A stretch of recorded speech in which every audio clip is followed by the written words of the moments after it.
वज़ीर-ए-आज़म ने दुश्मन भारत को एक बार फिर इबरतनाक शिकस्त याद दिला दी। कहा पाकिस्तान ने 4 दिन की खतरनाक जंग जीती। सदर ट्रंप ने सीज फायर कराने का एतराफ किया। इससे बड़ी सफारती कामयाबी और क्या हो सकती है। हमने साबित किया रवायती जंग में इंडिया से बहुत आगे हैं। कौम की दुआएं हमारे साथ थीं। पाक फौज ने बहादुरी महारत के साथ हिंदुस्तान का मुकाबला किया।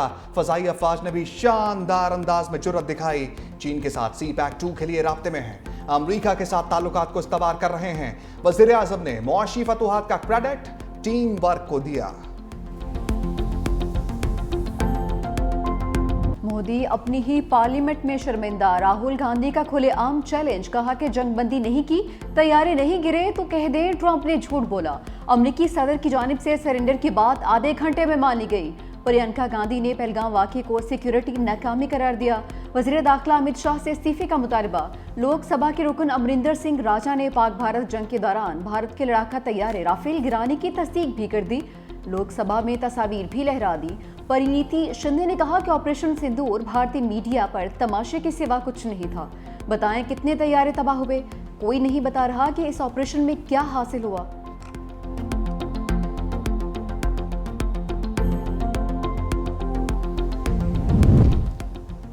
चिदंबरम साहब पाकिस्तान को क्लीन चिट क्यों दी? चिदंबरम साहब पाकिस्तान को बचाकर आपको क्या मिलेगा? भारतीय वज़ीर दाखिला अमित शाह साबिक वज़ीर दाखिला पर बरस पड़े। खिताब के दौरान अनोखी मंतक दहशतगर्दों से मिलने वाली चॉकलेट को पाकिस्तानी करार दे दिया। अमित शाह के खिताब के दौरान अपोजिशन ने एहतजाज किया।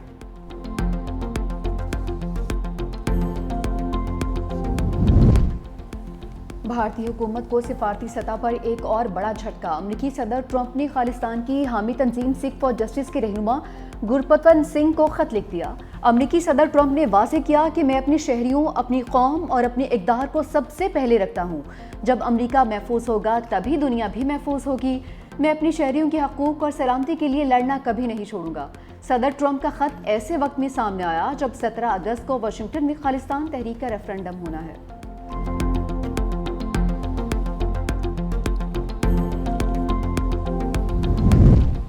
फितनाल हिंदुस्तान और बलोच यकजहती कमेटी का गठजोड़ बेनकाब। नाम निहाद लापता अफराद की आड़ में दहशतगर्दी के नाकाबिले तरदीद शवाहिद मंजर आम पर आ गए। सिक्योरिटी जराये के मुताबिक कल्लात ऑपरेशन के दौरान हलाक दहशतगर्द सुहेब लांगू बलोच यकजहती कमेटी की नाम निहाद लापता अफराद की लिस्ट में शामिल। मार्च 2024 को गवादर हमले में मारा जाने वाला दहशतगर्द करीम जान भी लापता अफराद की लिस्ट में शामिल था। नेवल बेस हमले में मारे जाने वाला दहशतगर्द अब्दुल वदूद भी लापता अफराद की लिस्ट में शामिल था। महरंग बलोच ने हमेशा नाम नेहाद लापता अफराद का बयानी अपने मज़मूम मज़ाहिम और रियासत को बदनाम करने के लिए इस्तेमाल किया। हलाक दहशतगर्द सुहेब लांगू की मारंग लांगू के साथ मुजाहरों में कई तस्वीर और वीडियोस सोशल मीडिया पर मौजूद हैं। कासिम और सुलेमान पाकिस्तान नहीं आ रहे। बानी ने बेटों को रोक दिया। तोशाखाना 2 केस की समाअत के दौरान बानी PTI और साबिक वज़ीर-ए-आज़म की गुफ्तगू।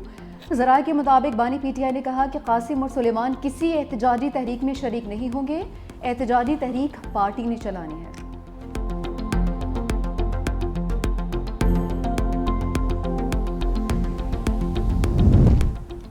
बानी तहरीक इंसाफ की जमानत बाद गिरफ्तारी की 8 अपीलों पर समाअत 12 अगस्त तक मुलतवी। वकील बानी PTI के पेश ना होने के बायस समाअत मुलतवी की गई। सलमान सफदर बैरून मुल्क होने के बायस पेश नहीं हुए। सलमान अकरम राजा अदालत के रूबरू पेश। फरीकैन को नोटिस करने की इस्तदा। अदालत ने फौरी नोटिस जारी करने की इस्तदा मुस्तरद कर दी। चीफ जस्टिस याहिया अफरीदी की सरबराही में 2 रुकनी बेंच ने केस की समाअत की। लाहौर हाईकोर्ट ने जमानत बाद गिरफ्तारी खारिज कर दी थी। हमेशा कहा है कि घबराना नहीं है। इंशाल्लाह हमारा पूरी की पूरी लीडरशिप, हमारे वर्कर सपोर्टर्स इंशाल्लाह सारे 5 अगस्त को भरपूर तरीके से पूरे पाकिस्तान के हर जिले में, हर हल्के में और हर शहर में इंशाल्लाह निकलेंगे और पूरी दुनिया को पैगाम देंगे खान साहब यकजहती का। खान की रिहाई के लिए जो तहरीक शुरू हुई है इंशाल्लाह ये पाकिस्तान के हर शहर, हर कस्बे और हर हल्के में इंशाल्लाह 5 अगस्त को पूरी दुनिया को नजर आएगी। बानी के साथ खड़े हैं और खड़े रहेंगे। 5 अगस्त को मुल्क भर से एहतजाज के लिए निकलें। वज़ीर आला खैबर पख्तूनख्वा का ऐलान। अली अमीन गंडापुर कहते हैं पुरअमन एहतजाज का ऐलान करते ही गिरफ्तारियां शुरू कर देते हैं। पेशावर में तारीख की सबसे बड़ी रैली लीड करूंगा। बोले हमारे खिलाफ मनगढ़ंत मुकदमात बनाए गए जिनके जरिए कंट्रोल करने की कोशिश की गई। केपी हुकूमत एक अमानत है जिसे ये लोग नहीं गिरा सकते। दूसरी जानिब वज़ीर आला केपी असलहा और शराब बरामदगी केस में अदालत में पेश। अदालत ने उनके वारंट गिरफ्तारी मंसूख कर दिए। अदालत ने आइंदा समात पर भी अली अमीन गंडापुर को ज़ाती हैसियत में तलब कर लिया।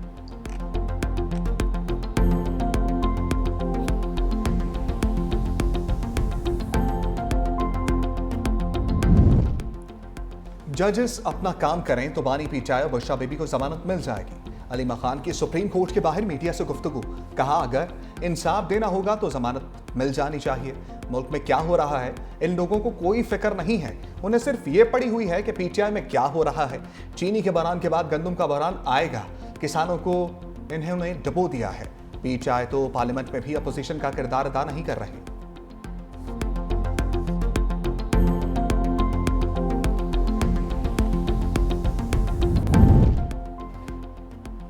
अदलिया को जुल्म के खिलाफ ढाल बनना होगा, इंसाफ होता हुआ नजर आना चाहिए। ओपोजिशन लीडर उमर अयूब ने चीफ जस्टिस ऑफ पाकिस्तान को खत लिख दिया।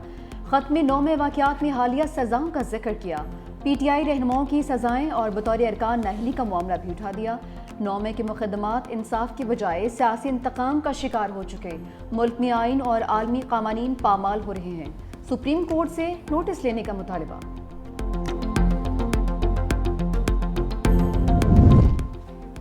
पीटीआई का एक और एमएनए नाअहल।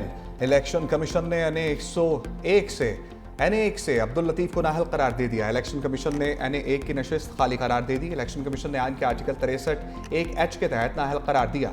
अब्दुल लतीफ पीटीआई के हमायत याफ्ता आज़ाद उम्मीदवार थे। दूसरी जानिब एनए 129 लाहौर और पीपी 87 मियांवाली में ज़िमनी इलेक्शन 18 सितंबर को होंगे। इलेक्शन कमीशन ने इंतखाबी शेड्यूल जारी कर दिया। इंतखाबात में हिस्सा लेने वाले उम्मीदवार 4 से 6 अगस्त तक कागजाती नामजदगी वसूल और जमा करवा सकेंगे। कागजात की जांच पड़ताल 11 अगस्त को होगी। इलेक्शन कमीशन की जानिब से 26 अगस्त को उम्मीदवार निशानात अलॉट कर सकेंगे।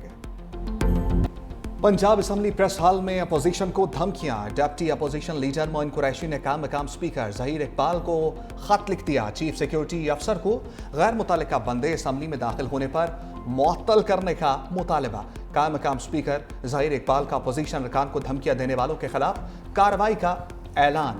पंजाब असम्बली के बाहर मीडिया से गुफ्तगू में कहा, एक रुकन का दूसरे पर हमला ऐवान के तकद्दुस के खिलाफ है। झगड़ने वाले अरकान की मुअत्तली आइन और रूल्स के मुताबिक की। वाक़े की मुकम्मल इंक्वायरी का हुक्म असम्बली सेक्रेटेरिएट को दे दिया है। स्पीकर की रूलिंग के बावजूद ऐवान में नाखुशगवार वाक़या पेश आया जिसे बर्दाश्त नहीं किया जाएगा।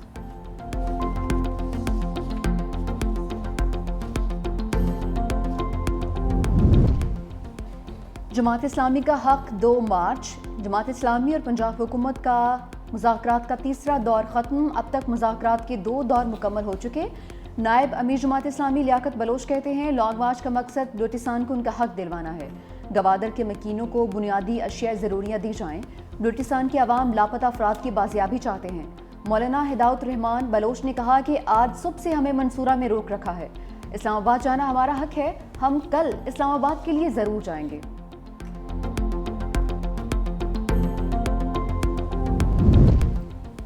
पाकिस्तान का इसराइल को तस्लीम करने का कोई इरादा नहीं। न्यूयॉर्क में नायब वज़ीर आज़म इसहाक डार की प्रेस कॉन्फ्रेंस। कहा, पाकिस्तान 2 रियासती हल की हिमायत करता है। फ़लस्तीनी सरजमीन पर इसराइली कब्जा फौरी ख़त्म होना चाहिए। गज़ा में फौरी तौर पर जंग बंदी होनी चाहिए। अमरीकी वज़ीर ख़ारजा से मुलाकात बहुत मुफीद रही। मज़ीद कहा, भारत के साथ बातचीत होगी तो जामे मुज़ाकरात होंगे। जनरल असम्बली के इजलास से खिताब में कहा, आज का गज़ा इंसानी हकूक़ के क़वानीन का कब्रिस्तान है। गज़ा में मुस्तकिल जंग बंदी और खुराक की फराहमी यकीनी बनाई जाए। गज़ा में जंगी जराइम में मुलव्वस लोगों को हर सूरत सज़ा मिलनी चाहिए।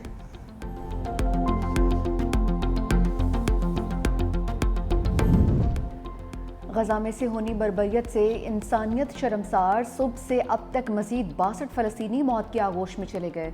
शहीद अफराद में 19 इमदाद के मुंतज़र अफराद भी शामिल। शहदा की मजमूई तादाद 60,000 से तजावज़ कर चुकी। ग़ज़ाई क़िल्लत ने गज़ा में मज़ीद कई चिराग गुल कर दिए। आलमी सतह पर भूख की निगरानी करने वाले इदारे IPC ने खबरदार किया कि गज़ा में कहत का बदतरीन खदशा हकीकत में बदल रहा है। सूरत हाल मज़ीद संगीन हो गई। इमदाद की फराहमी तेज़ ना की गई तो बड़ा सानिया रूनुमा हो सकता है।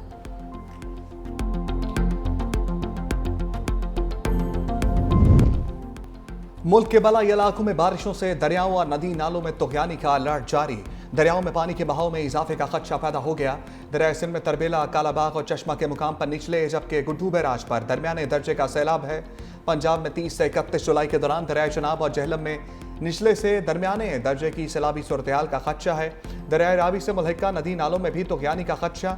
आइंदा 48 घंटों में रावलपिंडी, गुजरांवाला, लाहौर में शदीद बारिशों के बायस अर्बन फ्लडिंग का इम्कान। दरिया चनाब में तुगयानी से झंग के 10 से ज्यादा देहात ज़ेर-ए-आब। पानी फसलों और आबादियों में दाखिल। हाफिजाबाद में दरिया कटाव में इजाफा हो गया। कौंसा शरीफ में मजीद ज़रई अराजी दरिया बुर्द। मियां वाली की तहसील ईसा खेल के मुतअद्दिद इलाके ज़ेर-ए-आब आ गए।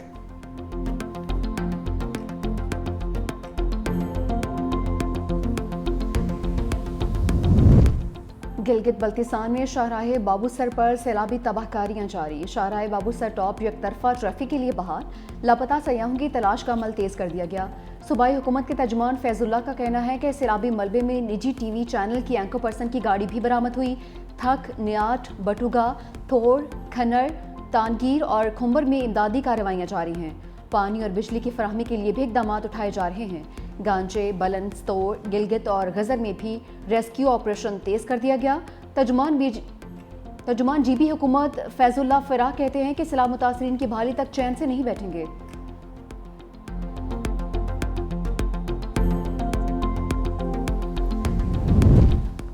आने वाली नस्ल को जदीद टेक्नोलॉजी से हमकिनार करने के वक्त की अहम ज़रूरत है। बुनियादी तालीम को जदीद तकाज़ों से हम आहंग कर रहे हैं। वज़ीर आला सिंध मुराद अली शाह का तकरीब से खिताब। कहा, तहकीक के इल्म में दस्तरस से ही कामयाबी मुमकिन है। तलबा को कामयाब शहरी बनाने में सादसा का कलीदी किरदार है।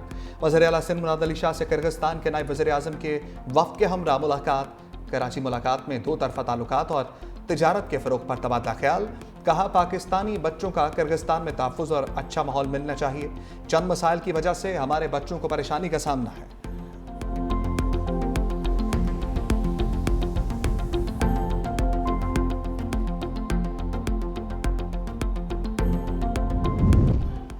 सिंध असम्बली में के इलेक्ट्रिक की जायद बिलिंग और लोड शेडिंग के खिलाफ मुतफ़िका करारदाद मंजूर। सेप्को, हेस्को और के इलेक्ट्रिक के खिलाफ पूरा ऐवान एक आवाज़ बन गया। 200 यूनिट की हद बढ़ाकर 300 यूनिट तक लाने का मुतालबा। सिंध असम्बली इजलास में सीनियर वजीर शजील इनाम मेमन ने कहा कि बिजली की तरसीली कंपनीज को लोड शेडिंग का हल तलाश करना पड़ेगा। किसी एक बिजली चोर की सजा पूरे इलाके को नहीं दी जा सकती। कहा कि हम कानून और आइन पर यकीन रखते हैं। शदीद गर्मी में 20-20 घंटे की लोड शेडिंग की जाती है। प्रीपेड मीटर से बिजली चोरी का बड़ा मसला हल किया जा सकता है। कराची सबका है, मसाइल के हल की जानिब जाना पड़ेगा। अनफॉर्चुनेटली हमारा मुल्क चाली कर्जों पे रहा है। जैसे मैंने कहा पहले, एक तो टैक्स टू जीडीपी रेशियो उतना लो है और आपके पास जो रूम है एक्सपेंडिचर साइड पे, उसको कम करने का बहुत कम है। बजट का बड़ा हिस्सा कर्जों की अदायगी में चला जाता है। हुकूमत को टैक्स नेट बढ़ाना होगा। सीनियर पीपल्स पार्टी रहनुमा सैयद नवीद कमर की प्रोग्राम 365 डिग्री में गुफ्तगू। कहा, PIA की निजकारी बेहतर तरीके से हो सकती थी। हमारा मुल्क तो चल ही कर्जों पर रहा है। मुल्क में बैरूनी सरमाकारी लाने के लिए इक़दामात नागुज़ीर हैं।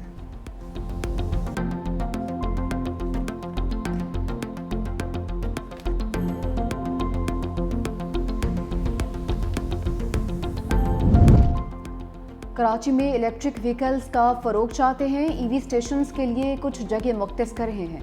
सूबाई वज़ीर तवानाई नासिर हुसैन शाह की FPCCI में गुफ्तगू।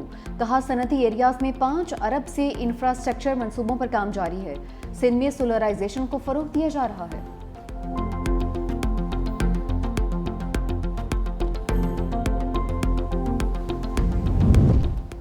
चीन में तूफानी बारिशों और सैलाब ने तबाही मचा दी। 30 अफराद हलाक, दर्जनों जख्मी और लापता हो गए। खबर एजेंसी के मुताबिक बारिशों ने सबसे ज्यादा तबाही चीनी दारहुकूमत बीजिंग में फैलाई। बीजिंग का मेयन जिला सबसे ज्यादा मुतासिर हुआ।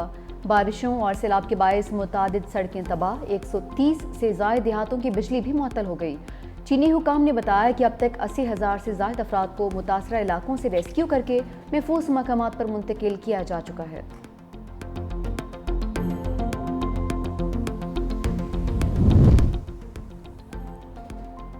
रूस के यूक्रेन पर फ़िज़ाई हमले, 20 अफराद हलाक, 40 से ज़ायद जख्मी हो गए। खबर एजेंसी के मुताबिक रूस ने यूक्रेनी इलाके में एक जेल पर भी हमला किया।